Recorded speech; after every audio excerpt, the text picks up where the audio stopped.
আসসালামু আলাইকুম শিক্ষার্থী বন্ধুরা, আমরা আজকে নবম ও দশম শ্রেণীর পদার্থ বিজ্ঞানের তৃতীয় চ্যাপ্টার বল নিয়ে ধারাবাহিকভাবে পড়া শুরু করলাম।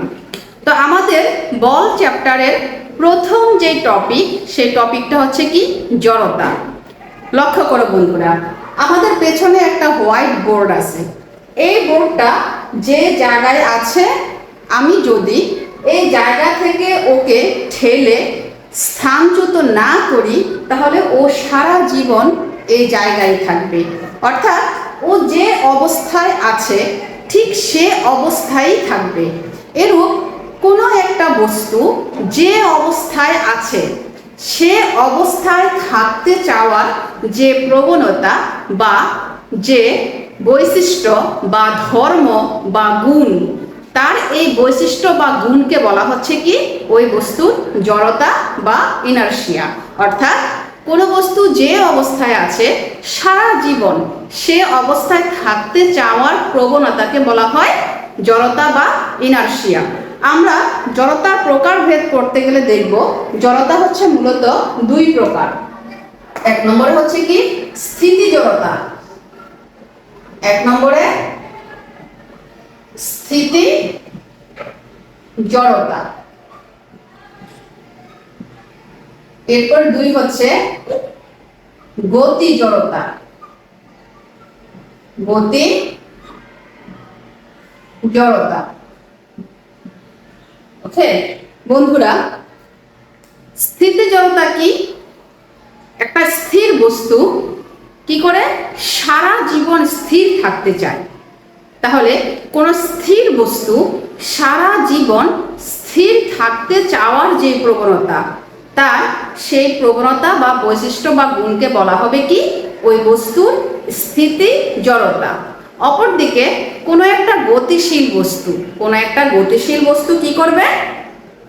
সে সারা জীবন সরল পথে সমদ্রুতিতে চলতে থাকবে।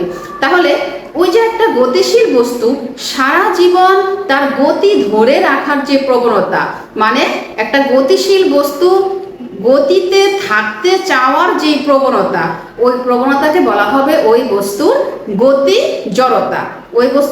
জড়তা। একটা জিনিস খেয়াল করো বন্ধুরা, ভর হচ্ছে কোনো একটা বস্তুর জড়তা পরিমাপের মূল পরিচায়ক। কেমন? তাহলে কি বললাম যে জড়তার পরিমাপক হচ্ছে কে ওই বস্তুর ভর। কিরকম ম্যাডাম? কোনো একটা বস্তুর ভর যদি বেশি হয় তার জড়তাও হবে বেশি, আর যে বস্তুর ভর কম হবে তার জড়তাও কম হবে।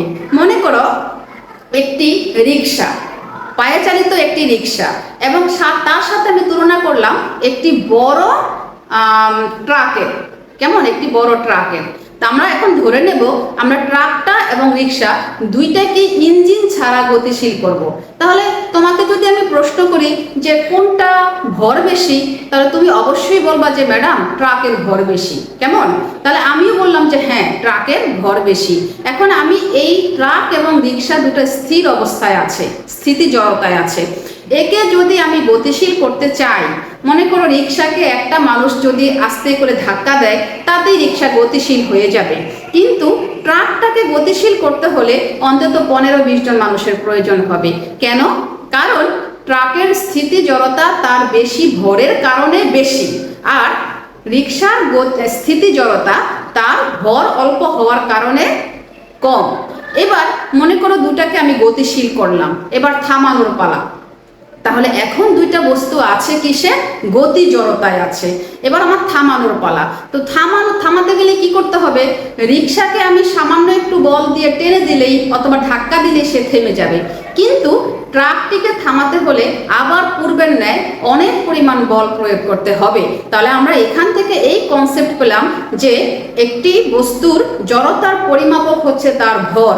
যে বস্তুর ভর যত বেশি তার জড়তা, স্থিতি জড়তা হোক বা গতি জড়তা হোক, তার ওই জড়তার পরিমাণও হচ্ছে তত বেশি।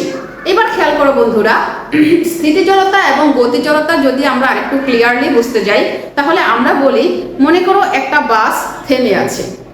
কেমন?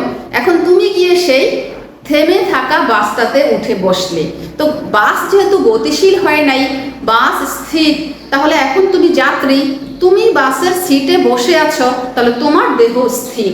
কেমন? এবার মনে করো কি হলো, ড্রাইভার আস্তে করে স্টার্ট নিল, গাড়িটার স্টার্ট নিলে এবার কি হবে, দেখা যাবে যে তোমার শরীরের উপরের অংশ পেছন দিকে হেলে পড়েছে। এটার কারণটা কি? তার কারণ হচ্ছে বাস যখন স্থির ছিল, তোমার দেহ স্থির ছিল, তাহলে উভয়ই ছিলে কিসে? স্থিতি জড়তায় ছিলে। এবার বাস যখন গতিশীল হলো, তখন বাসের সাথে তোমার দেহের কোন অংশ সংলগ্ন অবস্থায় আছে, যুক্ত অবস্থায় আছে? অবশ্যই তোমার দেহের নিচের অংশ, দেহের নিম্নাংশ, তাই না? তাহলে বাস যখন গতিশীল হলো, তাহলে তোমার দেহের নিম্নাংশ বাসের সাথে সাথে গতিশীল হলো। কিন্তু তোমার দেহের উপরের অংশ, সে তো এতক্ষণ স্থিতি জড়তায় ছিল, সে স্থির থাকতে চাইছে, মানে সে এখন কি করবে, তোমার দেহের নিম্নের অংশ যখন বাসের সাথে গতিশীল হলো, দেহের উপরের অংশ তখনও তার স্থিতি জড়তার জন্য স্থিরই থাকতে চাইবে। এজন্য কি হবে, দেহের নিম্নাংশের তুলনায় দেহের উপরের অংশ কি হবে, পিছিয়ে পড়বে, উপরের অংশ পিছিয়ে পড়বে। এজন্য থেমে থাকা বাস চলতে শুরু করলে যাত্রীরা পেছন দিকে হেলে পড়ে। এবার মনে করো বাস চলতে শুরু করলো, তুমিও বাসের সাথে সাথে গতিশীল হলে। এবার তোমার মধ্যে চলে আসলো কি, গতি জড়তা, গতিশীল বাস, গতিশীল যাত্রী গতিশীল। এবার মনে করো কোনো কারণে ড্রাইভার কি করলো, হঠাৎ করে ব্রেক কষলো, কোনো কারণে, হ্যাঁ, সামনে কোনো একটা অঘটন ঘটার সম্ভাবনা আছে, এই জন্য সে কি করলো, ব্রেক কষলো। তো ব্রেক কষলে দেখা যাবে যে তোমার শরীরের সামনের অংশ, তোমার শরীরের উপরের অংশ সামনের দিকে ঝুঁকে পড়েছে। এখন এটার কারণ কি? কারণ হচ্ছে ড্রাইভার যখন বাসের কি করলো, ব্রেক কষলো, তখন বাস থেমে গেল এবং বাসের সাথে তোমার দেহের আবারও সেই আগের মতোই নিচের অংশ সংযুক্ত ছিল, তাহলে নিচের অংশ স্থির হয়ে গেল, কিন্তু উপরের অংশ তার গতি জড়তার জন্য আরো গতিশীল থাকতে চাইল। এজন্য কি হবে, তোমার নিচের অংশের তুলনায়, তোমার শরীরের নিচের অংশের তুলনায় উপরের অংশ তার গতি জড়তার জন্য সামনের দিকে এগিয়ে যাবে। তাহলে চলন্ত বাস হঠাৎ যদি ব্রেক কষে, তাহলে কি হবে, যাত্রীরা সামনের দিকে ঝুঁকে পড়বে। এজন্য কি হয়, সব সময় যেসব বাসের মধ্যে সিট বেল্টের ব্যবস্থা আছে, যাত্রীদেরকে অবশ্যই সিট বেল্ট বেঁধে নিতে হয়।